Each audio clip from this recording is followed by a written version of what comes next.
Hi friend, welcome to Easy Watercolor Leaves tutorial. I am going to be showing you how to paint easy watercolor leaves for beginners. It is simpler than it looks, I promise, and I'm going to show you the foundational shapes and information that you need to know to be able to paint any leaf building up off of this foundational watercolor shape. Okay, you ready?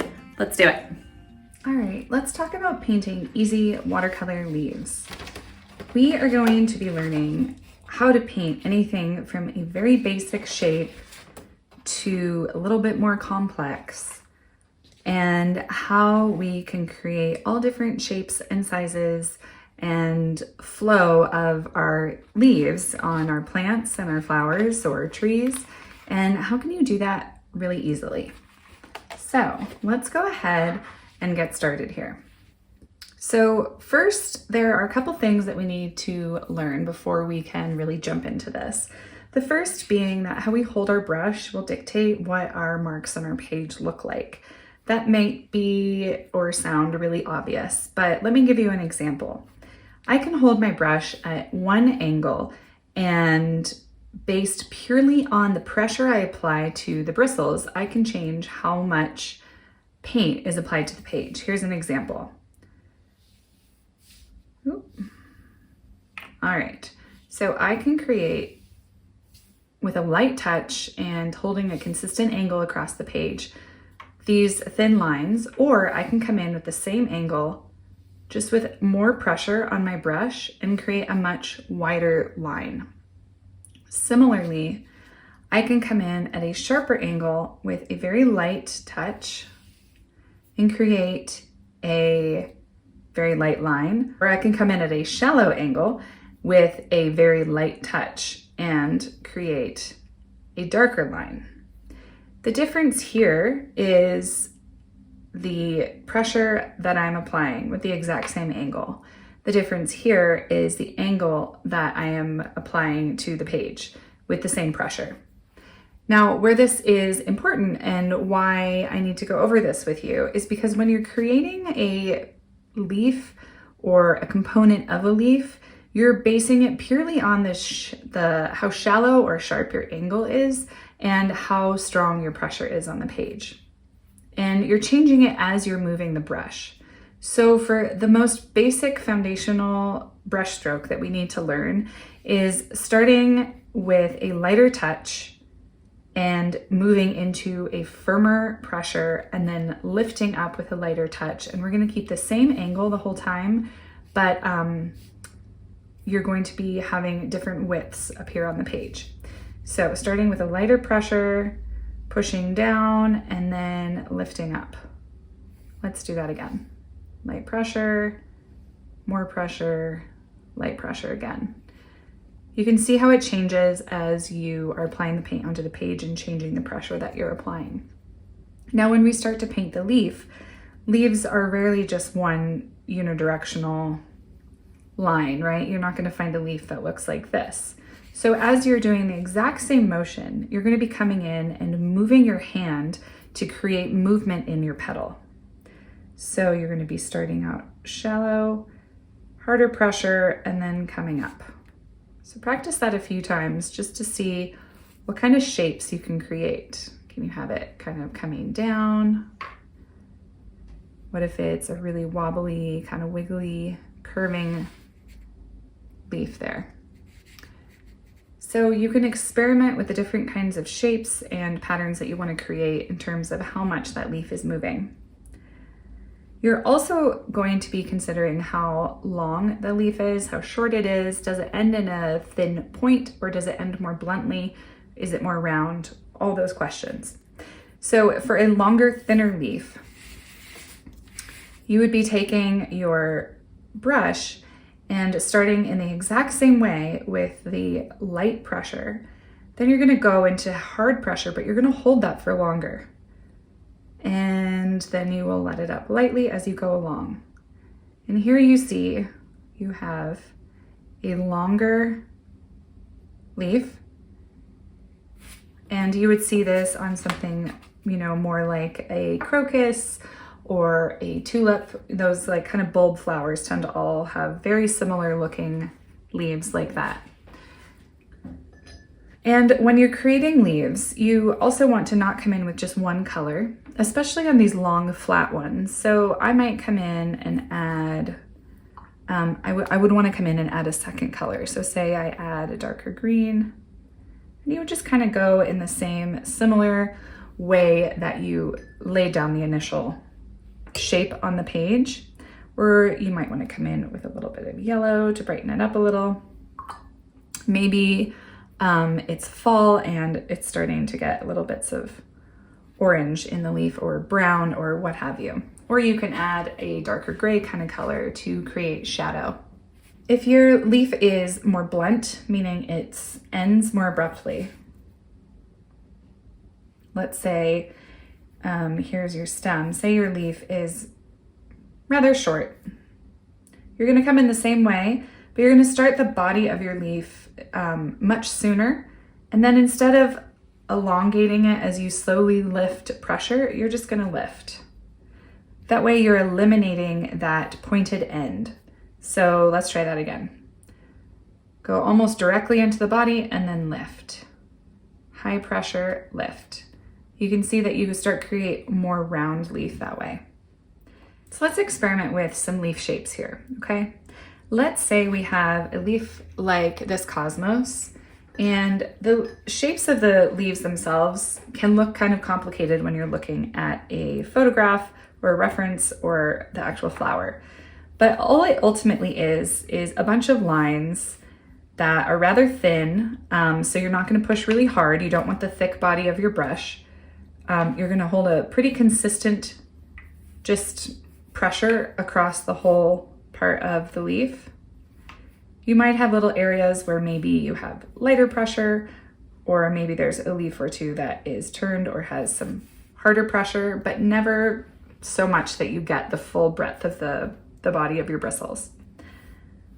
So you can see you're just creating lines on the page and moving them in such a way that it looks like they're dancing or moving in the wind, and adding a little bit of movement and dynamic to your painting. And change the shape as well as the width of some of them as well. So some of them are going to be really, really thin, and some of them might be coming up here and getting a little bit thicker because of the way it's angled. And having that variety within your leaves is going to be really important, because never in nature do we find anything that's identical to each other, right? Everything has some variation. So there is a more kind of wispy leaf that you can create. Another option is one we kind of already explored, which is like the longer leaf, where you are going to be holding the body of the brush down for a much longer time than you would for, say, this leaf we just experimented with. So for one like this, say you are painting an iris, you want to have a good amount of paint on your page, and you can kind of go from the bottom up or the top down, just depending on your preference. If I'm painting on the right side of my stem, I will go from the stem outwards. If I'm painting on the left side of my stem, over here, because I'm right-handed, it gets a little awkward for me to come from that angle without turning the page. So I tend to actually start from the outer edge and come towards the stem on the leaves that are on the left side of the stem. With a lighter touch, moving into the body of the leaf, and then elongating that end part to have a long tip that is a little pointier. And you can have them going all different directions. You can have them be very long, you can have them be shorter. And this is also a great way to create grasses or anything like that, where it kind of has that broader body and it's a little bit narrower at the tip. And again, with this one, I like to always just add a second color.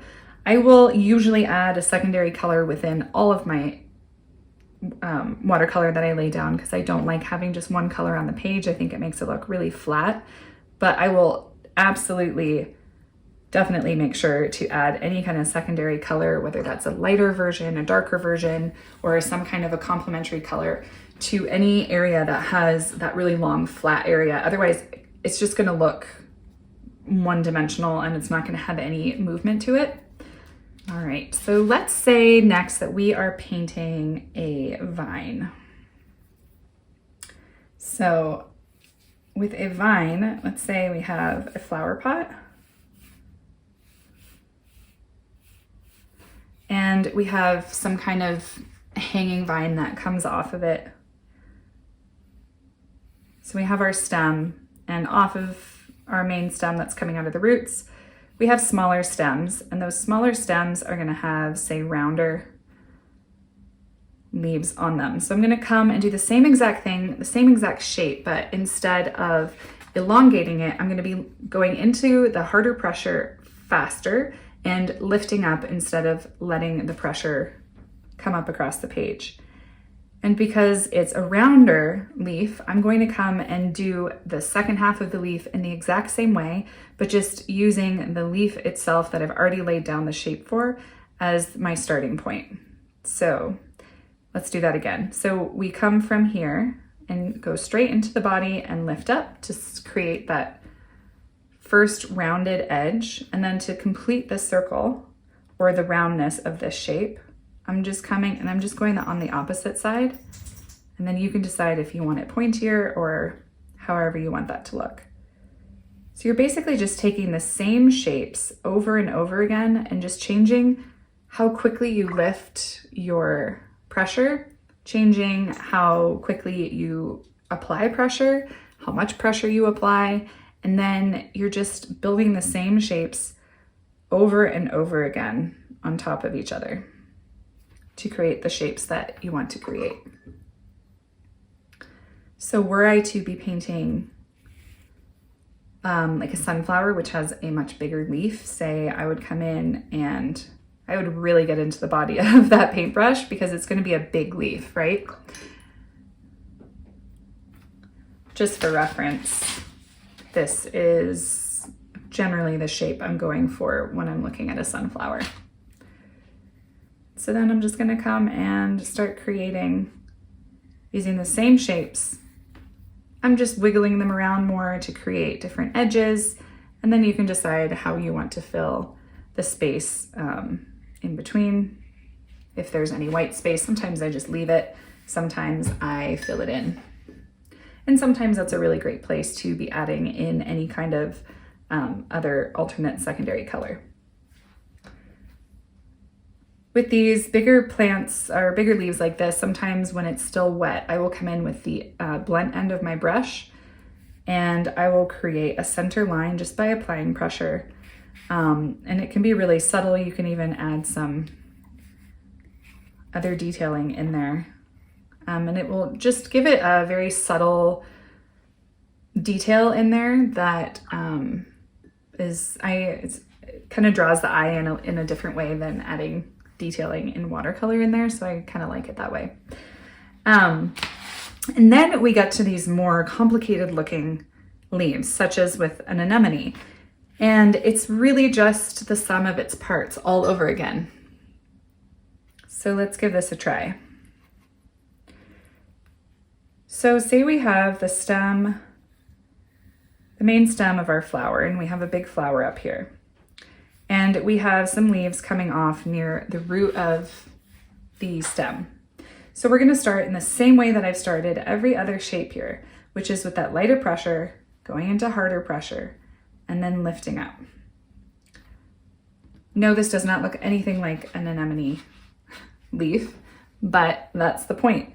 At this point, it doesn't, but you are gonna make the same shape over and over again, but instead of coming from the stem where you originated with the initial shape, you're gonna be coming from within this shape. And you're just gonna be creating the same shapes over and over again. Some of them might be thicker. Some of them might be more wispy. However you want to create that shape, you're just using the same foundation over and over again throughout your painting of your leaf. And for these more like frilly or complicated leaves, I would definitely recommend having a reference photo or sitting by a tree that has it, maybe an oak tree, or in a garden with some flowers that have some more wispy leaves to it, and have them in front of you so you can really see the different kinds of shapes that you can create with it. And they don't all need to be really dense like this. Sometimes I'll even do, just kind of really sparse leaves where they may not even necessarily touch everywhere, but it still gives that illusion of the wispiness of that leaf.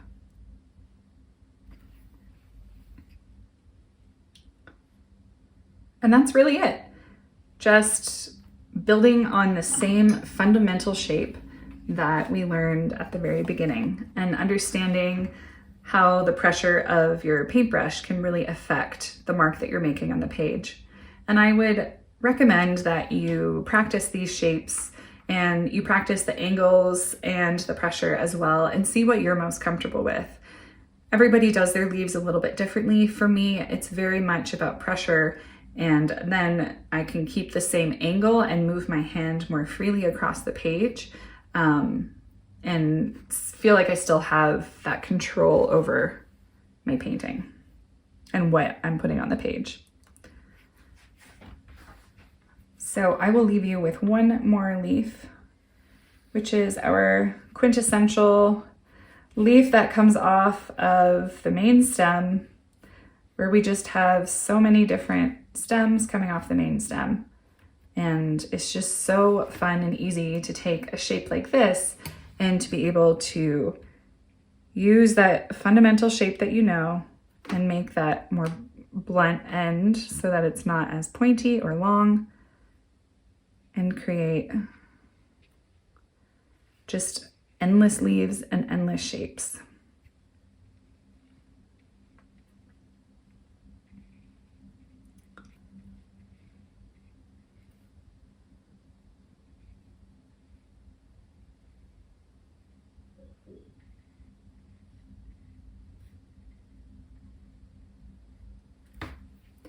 Now, as you are creating these, think too of the direction that your leaf is facing. So if I'm looking at a leaf head on, I might have more of a shape like this, like say an aspen leaf might be shaped more like this, but say it's tilted a little bit. It's not going to look exactly round, so you need to think about what shape you are going to be seeing as it gets tilted, or if it's even completely on its side and you're just seeing the very edge of that leaf as it's completely on its side. These are three of the same leaf, but from a different perspective.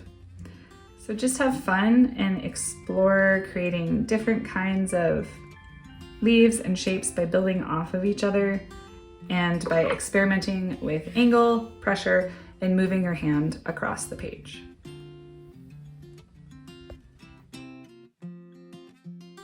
Hey guys, it's me again, Isa. If you liked this tutorial, make sure you subscribe to my channel and leave a comment. Tell me something you loved about the class. Feel free to ask me some questions, but definitely subscribe to my channel so you don't miss any future tutorials. See you next time.